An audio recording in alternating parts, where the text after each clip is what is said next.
Hi, and welcome to the Knitting Skills Proficiency tutorial. Today we're going to do a crochet provisional cast on, a relatively simple process that only requires some waste yarn, a crochet hook, and your actual working needles. So you start by putting a slip knot onto your crochet hook with your waste yarn, and try to use a contrasting color and a relatively smooth yarn so it's easier to pull out afterwards. And holding your knitting needle behind your crochet hook, wrap the working yarn around your needle and pull through a loop into your slip knot. And that creates the first cast on, provisional cast on. Bring your yarn to the back of the needle, keeping your crochet hook in front of the needle, and continuously crochet onto your loops onto your needle. Again, you bring your waste yarn behind the needle, crochet hook in front, and pick it up.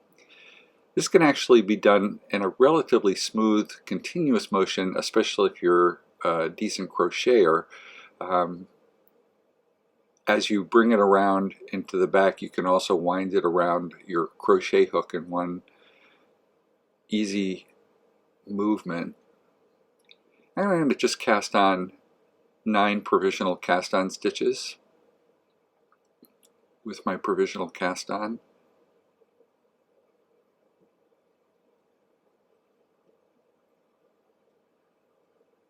Once I've gotten my 9 stitches cast on with my waste yarn, one more,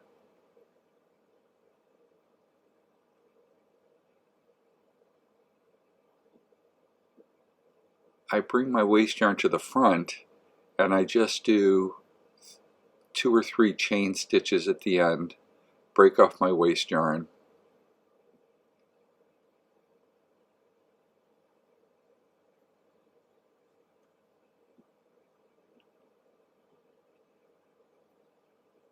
and pull it through the loop so it's secure. Those 2 or 3 extra chain stitches are just so I know where to start unraveling it at the end. Then I pick up my working yarn and directly into those 9 cast on, provisional cast on stitches into my waste yarn, I do my first row of provisional cast on.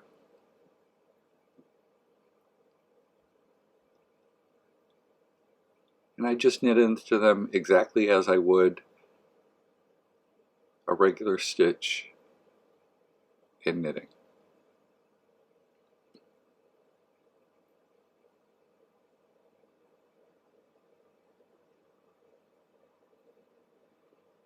One of the things you might notice is that your first stitch into the provisional cast on is somewhat loose, but that tightens up very easily afterwards.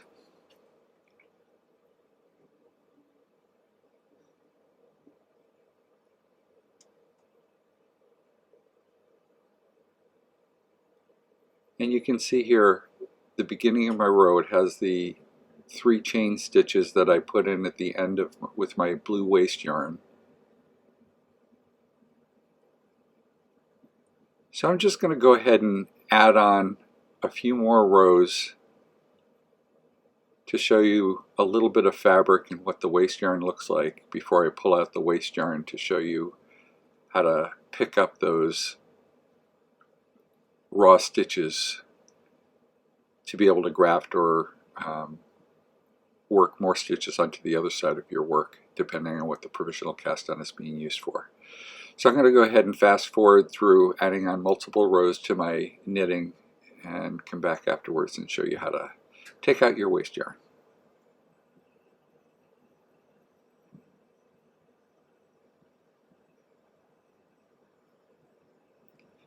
So now you can see that we've established just a little bit of stockinette stitch, and you can kind of see the pearl bump waste yarn, the blue waste yarn, contrasting color makes it easier to see. And now if we're ready to take the provisional cast on out, you can do it either of 2 ways. You can either undo the knot that you put in at the end, or I find it a little bit easier just to snip off the ends of those chain stitches that I put on there. being careful not to cut any of your weaving in yarns and things like that. Just snip off the little end there, and it opens up the crochet loop that I created with my waste yarn. And all I have to do is gently pull it out, leaving the raw stitches of the provisional cast on open there. And at that point I could pick up my stitches with a needle so I could graft on, cast off, or continue knitting downwards from that piece of knitting work. Simple and easy.